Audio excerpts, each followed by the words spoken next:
அன்புடையீர் வணக்கம். புரட்சி தளபதி புகழ் ஓங்குக.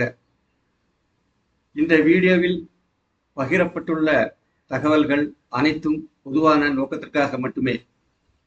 இந்த தகவல்களை பயன்படுத்துவது முற்றிலும் உங்களின் சொந்த விருப்பம் மற்றும் பொறுப்பாகும். இந்த டிவிகே குரல் ஒலி சேனலில் வரும் தகவல்கள் என்னுடைய சொந்த கருத்தாகும். லைக் பண்ணுங்க, ஷேர் பண்ணுங்க, சப்ஸ்கிரைப் பண்ணுங்க. கையோடு பக்கத்தில் இருக்கும் பெல் ஐகானை கிளிக் பண்ணுங்க. அப்போதுதான் நான் போடுகிற ஒவ்வொரு வீடியோவும் உங்களை வந்து சேரும். புரட்சி தளபதியின் மாபெரும் தமிழக வெற்றி கழகத்தில் திரு சி விஜயபாஸ்கர் அவர்கள் தன்னை இணைத்துக் கொண்டுள்ளார். அவருடைய வரலாற்றை நாம் சற்று திரும்பி பார்க்க வேண்டும். ஒரு மனிதனுடைய உழைப்பானது எந்த அளவுக்கு அவனுக்கு உயர் பதவிகளையும் புகழையும் பெற்றுத் தருகிறது என்பதற்கு அவர் ஒரு சான்றாகும். திரு சி பாஸ்கர் அவர்கள் முன்னாள் அமைச்சர். அவர் 1974ஆம் ஆண்டு பிறந்தார்.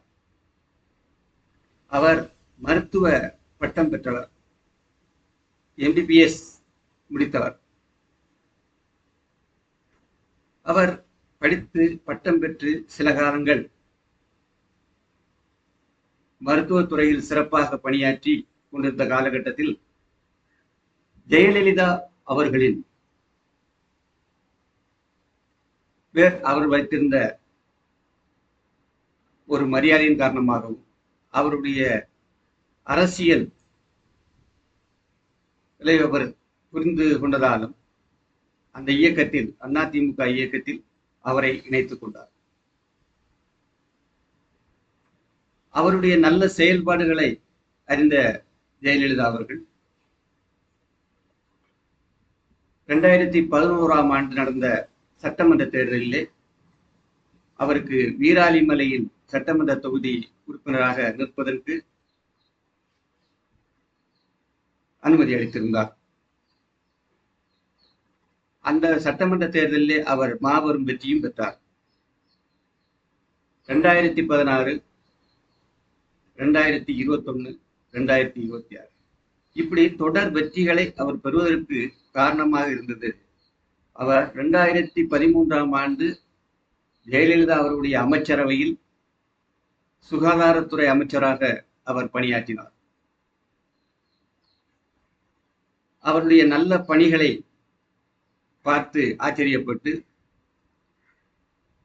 புரட்சி தலைவி ஜெயலலிதா அவர்கள் 2016ஆம் ஆண்டு சட்டமன்றத்தில் அவருக்கு வாய்ப்பளித்தார். மீண்டும் அவர் வீராலிமலை தொகுதியில் போட்டியிட்டு வென்று 2016இல் நடந்த அமைச்சரவையில் அவர் அமைச்சராக, சுகாதாரத்துறை அமைச்சராக பொறுப்பேற்றார். பொறுப்பேற்று அவர் அந்த 2021ஆம் ஆண்டு வரை உள்ள காலகட்டங்களில் பல மருத்துவமனைகளை கொண்டு வந்தார். மக்களுக்கு நல்ல சேவை செய்தார். கூட்டு குடிநீர் திட்டத்தை கொண்டு வந்திருக்கிறார். நல்ல சாலைகள் அமைத்து கொடுத்திருக்கிறார்.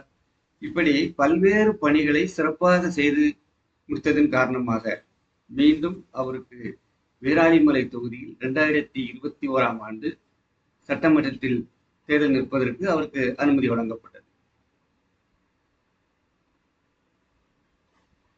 அதன் பிறகும் அவருடைய ஓயாத நற்பணியின் காரணமாக 2026 சட்டமன்றத்திலும் அவருக்கு சீட்டு வழங்கப்பட்டது. அப்போதும் அவர் வெற்றி பெற்றார். இப்போது நடந்த தேர்தலில் அவர் வெற்றி பெற்றிருந்தாலும் அவருக்கும் கட்சி தலைமைக்கும் ஏற்பட்ட பிரச்சனைகளால் அவர் கட்சியை விட்டு வெளியே வந்து இன்று நமது புரட்சி தளபதி விஜய் அவர்களின் தமிழக வெற்றி கழகத்தில் தன்னை இணைத்துக் கொண்டுள்ளார் என்று பார்க்கும்போது நமக்கு மகிழ்வாக இருக்கிறது.